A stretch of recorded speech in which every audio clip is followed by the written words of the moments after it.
לא להישען קדימה, פנחס. אוקיי. אתה פשוט יוצא מהתמונה. שלום, אני פנחס ענברי, וזאת אביבה, אשתי, וזה ספרנו המשותף, על גב סופה. אביבה, על גב סופה, מה זה בשבילך? בשבילי זה התינוק המשותף שלנו. יפה. אנחנו הכרנו כשכבר היינו הורים לילדים, והחלטנו שהילד המשותף הוא לא יהיה ילד, הוא יהיה בייבי. זה יהיה ספר שאנחנו נכתוב ביחד. ההיריון היה ארוך מאוד במשך כמה שנים. אנחנו יצרנו ובראנו את הדמויות, אבל הם היו גם חלק מהחיים שלנו. אנחנו היינו 3 זוגות.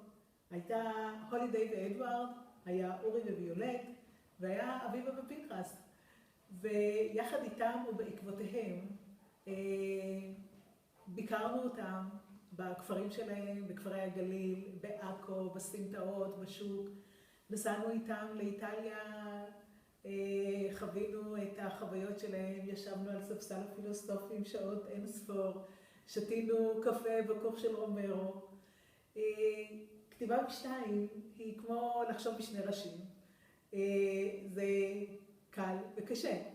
מצד אחד אתה חושב בצורה יותר רחבה ויש זוויות ראייה לספר, מצד שני כל אחד רוצה להביא את האני שלו. אני באתי מרקע של תולדות האומנות ובאופן טבעי התייחסתי לרומא, ליצירות האומנות ברומא, וככה גם תרמתי לעיצובה של הולידיי שהיא במידה קטנה גם אני עצמי. פנחס, מה הספר הזה בשבילך? הספר בשבילי, חוץ מהחוויה לכתוב ספר ביחד עם אשתי, והיא עוד פמיניסטית כמו הולידיי, אני יכול להבין את אדוארד, יפה מאוד, אבל התגברנו, ועשינו משהו יפה ביחד. בשבילי זה גם עשה בזמן אל ילדותי, לחיפה של רחוב פבזנר, כמו שאת הזדהית עם הולידיי, אני הזדהיתי במידה רבה מאוד עם אורי, ובמידה רבה מאוד אורי זה אני ואני זה אורי,